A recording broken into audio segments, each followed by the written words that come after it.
Morning, y'all. The granary is closed this morning, so we won't be making the morning dump. We have this field here still to bush hog around the turn rows. Then we're gonna spin spread on some cover crop, and maybe we'll get to doing some turbo tilling. Weatherman says it's a good chance of rain this afternoon, tonight. We'll have to see. He's been known to lie to us. Come on, baby, start up. That's good. All right, this field here,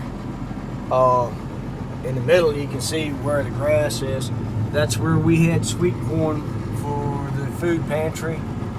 So we're gonna bush hog this whole thing, clip that down, make it easier for the turbo tiller to incorporate that into the soil. When we get this field done, we're gonna go down there, that way, just around the corner, and that way when we get there, we'll have caught the combine that's cutting the corn.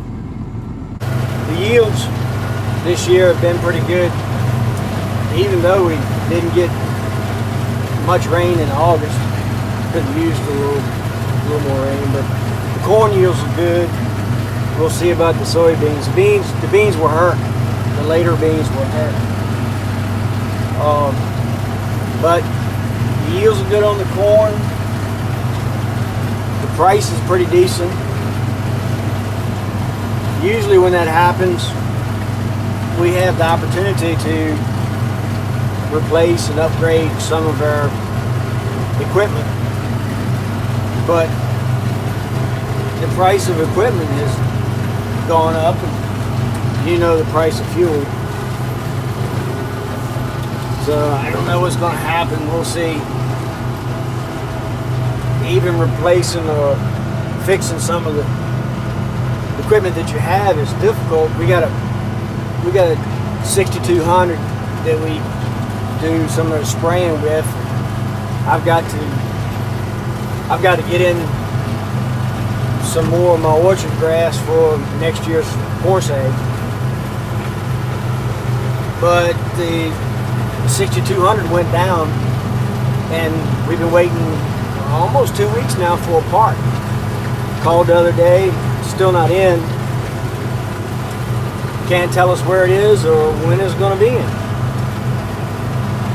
So, I don't know. One of those things seems to be the new way of the world, I guess. Looks like to me, if you order a part, they ought to be able to tell you where it is and when you're going to get it. But no, can't do that. That would be too much like rape. But like I say, at least the yields are up on the corn this year. I'm here in the neck, northern neck.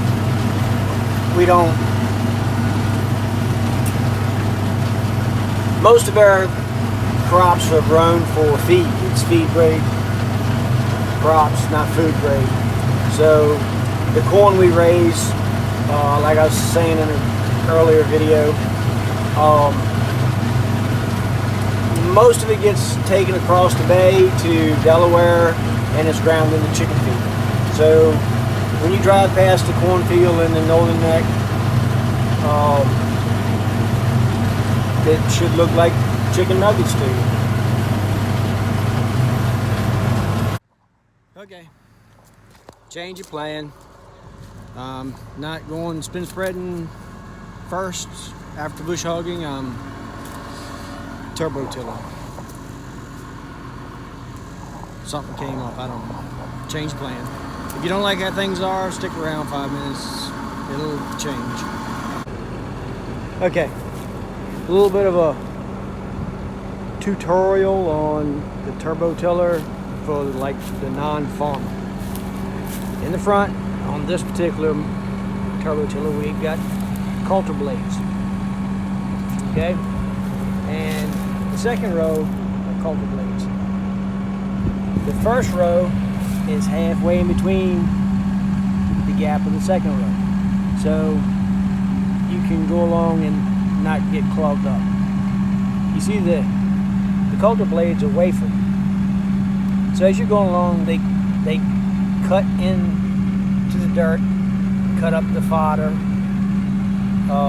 and they fling a little teeny bit of dirt, not much, because this is basically what they call a no-till operation. No-till meaning we don't plow the land anymore, because we want all this incorporated into the land and not get any runoff. Next thing on the turbo tiller, these little chicken finger looking things. They spin around, kind of like the aerator if you want to reseed your yard. When they spin, they go in the ground and pluck up a little bit more dirt. So we're not really working very deep into the soil. We're just trying to incorporate this fodder, or as the lab coats like to call it, biomass, back into the land. Well, the little bit of dirt that's flung from that, and a little bit of dirt that's flung from that are kind of chunky. And then this rolling harrow busts up the chunks. So what we're trying to do is, down in the dirt, we got little dudes called microorganisms, and they break the fodder down, or as the lab coats like to call it, the biomass. And we got earthworms. So basically, we want to make good ground contact with the biomass to basically feed the microorganisms. Well, the biomass is full of P and K, two are the big ingredients for fertilizer. There's not much nitrogen left into it, but there's a lot of potash and phosphate into it. So the microorganisms break that down, turn it back into the dirt. We only work a little bit of the dirt, just enough to make contact with the biomass, so that if we get a heavy rain, this doesn't wind up there. The runoff is how you get phosphates and whatnot into the bed. And we don't want that. We want the phosphates here. That's what we pay for in the fertilizer.